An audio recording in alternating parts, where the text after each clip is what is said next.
Come listen to a story of old. Come listen to me. The Horned Women. A rich woman sat up late one night carding and preparing wool, while all the family and servants were asleep. Suddenly a knock was given at the door, and a voice called, "Open, open." "Who's there?" said the woman of the house. "I am the witch of the one horn," was answered. The mistress, supposing that one of her neighbours had called and required assistance, opened the door, and a woman entered, having in her hand a pair of wool carders, and bearing a horn on her forehead as if growing there. She sat down by the fire in silence, and began to card the wool with violent haste. Suddenly she paused and said aloud, "Where are the women? They delay too long." Then a second knock came to the door, and a voice called, as before, "Open, open." The mistress felt herself constrained to rise and open the call. And immediately a second witch entered, having 2 horns on her forehead, and in her hand a wheel for spinning wool. "Give me place," she said. "I am the witch of the 2 horns." And she began to spin as quick as lightning. And so the knocks went on, and the call was heard, and the witches entered, until at last 12 women sat around the fire, the first with 1 horn, the last with 12 horns, and they carded the thread, and turned their spinning wheels, and wound and wove, all singing together an ancient rhyme. But no word did they speak to the mistress of the house. Strange to hear, and frightful to look upon, were these 12 women with their horns and their wheels, and the mistress felt near to death, and she tried to rise, that she might call for help, but she could not move, nor could she utter a word or a cry, for the spell of the witches was upon her. Then one of them called to her in Irish and said, "Rise, woman, and make us a cake." Then the mistress searched for a vessel to bring water from the well, that she might mix the meal and make the cake, but she could find none. And they said to her, "Take a sieve and bring water in it." And she took the sieve and went to the well, but the water poured from it, and she could fetch none for the cake. And she sat down by the well and wept.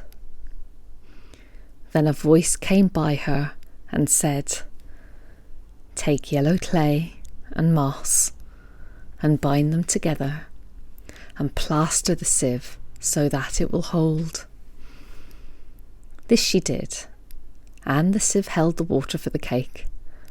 And the voice said again, "Return, and when you come to the north angle of the house, cry aloud 3 times, and say, 'The mountain of the Fenian women, and the sky over it is all on fire.'" And so she did. When the witches inside heard the call, a great and terrible cry broke from their lips, and they rushed forth with wild lamentations and shrieks, and fled away to Slieve na Mon, the mountain of the women, where was their chief abode.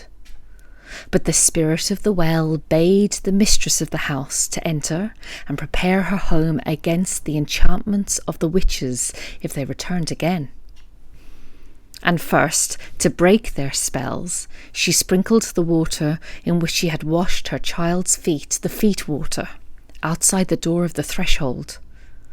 Secondly, she took the cake which the witches had made in her absence, of meal mixed with the blood drawn from the sleeping family, and she broke the cake in bits, and placed a bit in the mouth of each sleeper, and they were restored. And she took the cloth that they had woven, and placed it half in, half out of the chest with the padlock, And lastly, she secured the door with a great crossbeam fastened in the jambs so that they could not enter. And having done these things, she waited. Not long were the witches in coming back, and they raged and called for vengeance. "Open, open," they screamed. "Open, Feetwater." "I cannot," said the Feetwater. "I am scattered on the ground, and my path is down to the loch."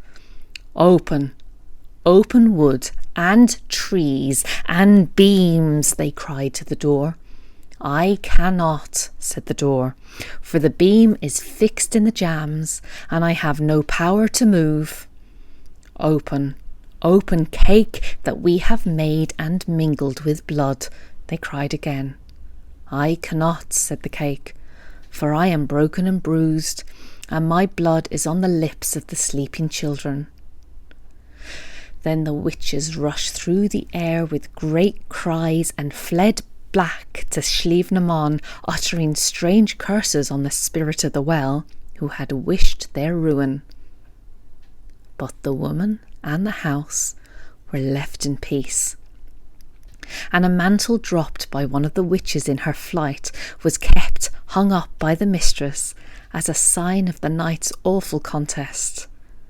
And this mantle was in possession of the same family from generation to generation for 500 years after.